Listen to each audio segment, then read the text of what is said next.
Damage is.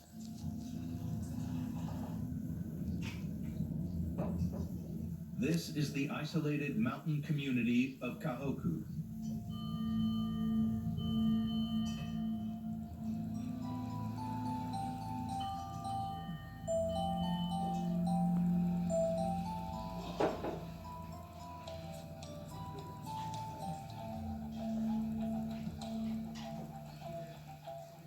We're up in the mountains, 8 kilometers from the coast, and what's happened here is that the tsunami has created a huge surge which has climbed all the way up the river and then flooded here. The result is stunning. A new saltwater lake among mountains, miles from the sea. この裏にね、川があるんですよ、海水溝ですね。それで、通常はね、ほとんど水がないくらいなんですよ。通常は。ところが、津波のね、1波目は来なかったけど、2波目あたりからやっぱり登り始めた。夜のうちに登って。そして夜のうちに登ってきてね、知らないけるうちにもここに水乗っているんです。次の瞬間ね。それからずーっと引かないで、そのままやってるね。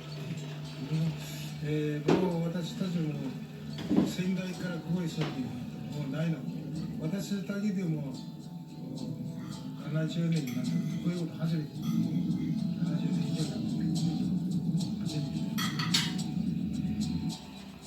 The locals here fear the receding waters will expose bodies swept up from the coast. Traveling north, McRae reaches Ofanato. At first, the town seems untouched. There, this house is undamaged. They've got power and everything here. It's so strange. Closer to shore, it is a different story.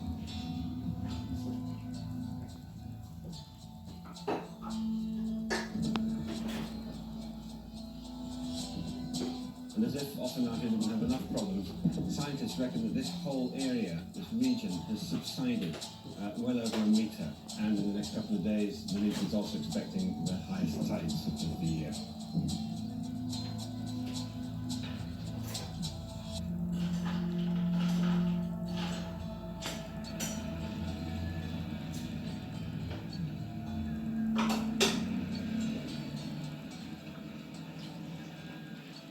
The sea is some 500 metres down there, and yet up here we have this. It's a remarkable sight by any standard. It's a huge tug which has been brought all the way up here by the tsunami. And what's remarkable about it, and what's even more remarkable about it, is that what it says about the size of the tsunami. Because the Japan Meteorological Center just produced visual estimates saying that the tsunami that hit this region was about 3.5 metres high. Now we're 7-8 metres above sea level here, and even given the surge, the fact that it could bring that all the way up here does suggest that the tsunami here was a lot higher than 3.5 metres. Boats, trucks, and cars are dumped on top of buildings, much higher than the recorded height of the wave. That happens because as the water's pushing through restricted areas like the streets of towns and villages, it's being effectively funneled. And the water goes somewhere, and so it goes up as it's squeezed and funneled and pushes material, pushes cars onto roofs, sometimes as high as 50 feet. So in areas, the impact of this will be even greater, particularly where you get narrow streets. Once the wave starts to pick up part of a town, the warehouses along the dock, the debris and all that, then it becomes more like a glacier. You know, it's a moving wall of debris, and the more mass it has, the more power it has as it comes in. It doesn't really look like water beyond some point. It looks like the entire town is flowing in, and it is. So all the mass of all the buildings, cars, refrigerators, and everything that's in that wall, it's essentially a debris glacier at that point, and it just keeps coming in. This is Minami Sanriku, a town that has been virtually wiped off the map. 95% of the buildings destroyed.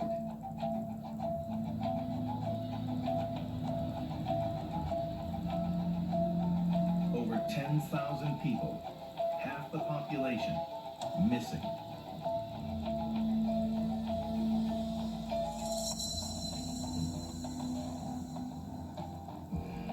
This place symbolises the tragedy more than anywhere. An entire town wiped out by the force of nature.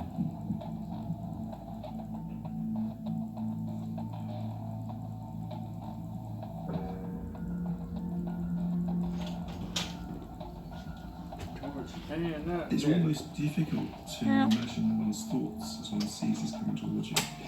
And as it hits the coast, it's then picking up all the debris, it's picking up buildings, cars and things, and you then end up with this sort of really quite horrific mass moving through towns, villages, across fields, causing complete destruction. I mean, it would be bad enough but because it's full of cars and you can't swim against it or flow with it or do anything. You're just like in front of a bulldozer of moving the entire town.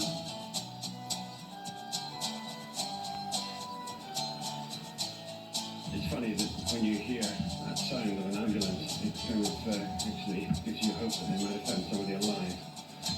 Although that seems to be happening fewer and fewer times between anyone who did survive and was trapped would almost certainly have died of hypothermia by now. At the town of Rikuzen Takata, 25 miles up the coast, rescue workers hunt for survivors and discover the dead. When they find a body, they put a large stick in the ground with a flag attached to it, so that it can be recovered later. It's a fairly gruesome and sad task.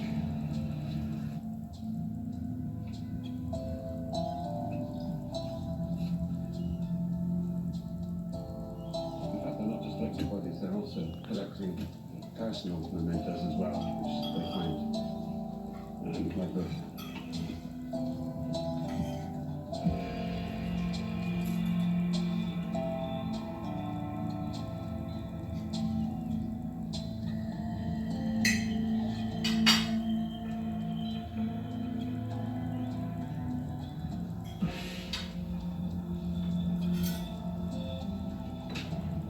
I'm afraid what we have here is more bodies that are going to be taken away.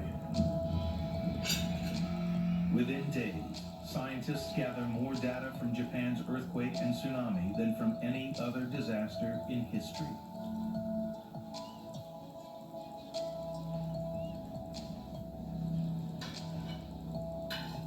Over Tokyo, Professor Roger Billum returns from his aerial survey.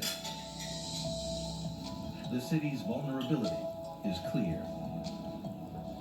There are 30 million people within about 2 meters of sea level, and a tsunami here, of course, would be absolutely devastating.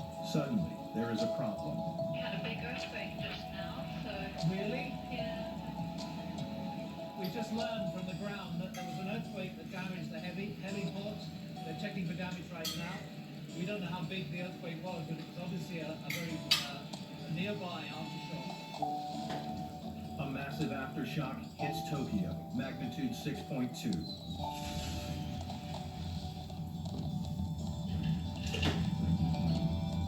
In the week that follows the main quake, there are over 500 aftershocks. This is the actual data from seismometers around Japan. The larger the circle, the bigger the aftershock.